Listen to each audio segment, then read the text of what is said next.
To me, cinematography is about responding to time, space, and light.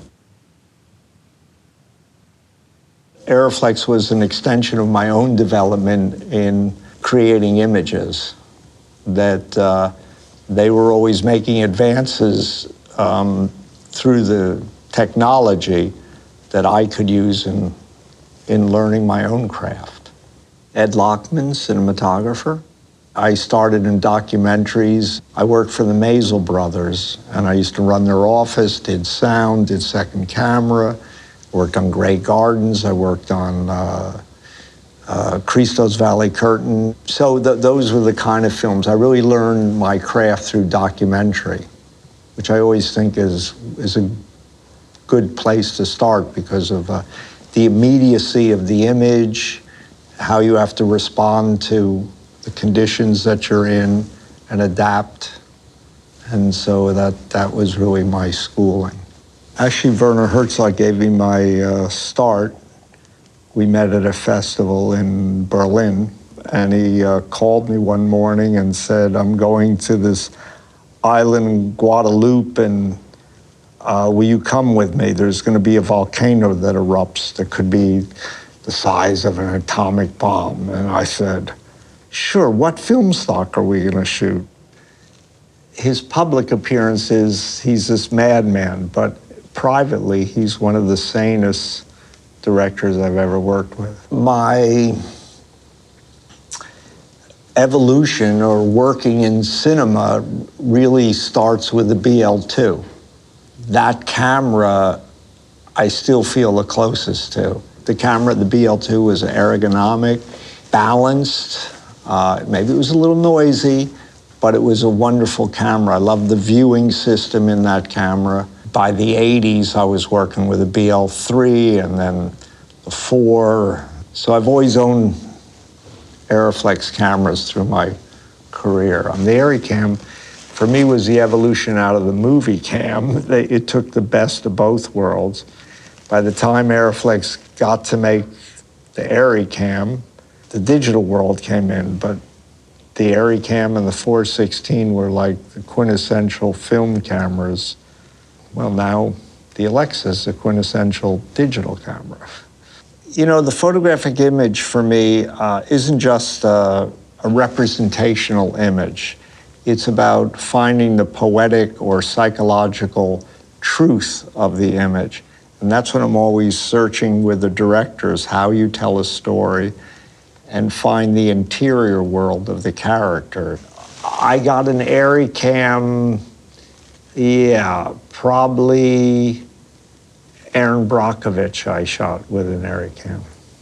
So again, it was like to do everything possible not to impose Hollywood approach to filmmaking. So we shot on real locations with a lot of natural light. We tried to minimize the size of the crew, and so we did everything possible to shoot kind of a larger budget film like it was an independent film. In Carol, and we wanted to document actually still photographers, people like Helen Levitt, Esther Bubley, and Ruth Orkin, and they were experimenting with early color film. The director, Todd Haynes, and I felt we could capture the period through the grain of Super 16, because even 35 film today is grainless. And when you go through a DI, you lose the texture of it. Shooting in Super 16 and then going out to through a DI, or blowing it up basically through a DI, I felt was a perfect match. How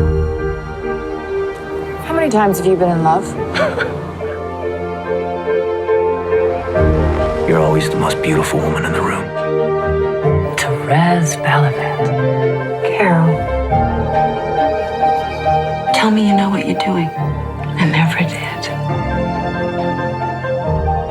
Believe it, after Carol, I purchased a 416 just out of, that camera's like a perfect camera.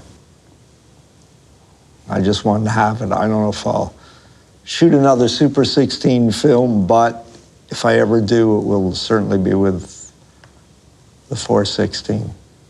The last film I just did with Todd Haynes, Wonderstruck, one part of it is like a silent film we're referencing, and then the other part we're referencing kind of the 70s street storylines of, let's say, like French Connection was a touchstone for us. We were shooting in the Natural History Museum. I was told I couldn't use any lighting because they're very sensitive to their dioramas. And I did tests. I was going to push film a stop, 2 stops even. But in the end, we decided if we shot digitally, we could be a little quicker. And I was pleasantly surprised.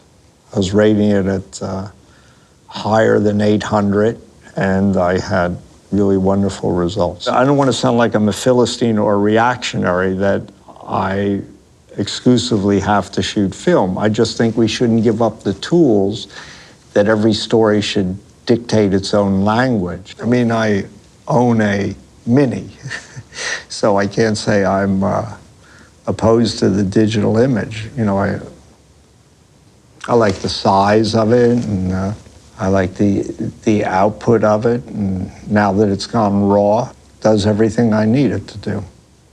From Ultra 70 millimeter in film to Super 16 to 65 millimeter to 2K, 8K, 6K, 4K, 2K. No camera will ever replace the mind, the eye, and our heart to tell the stories.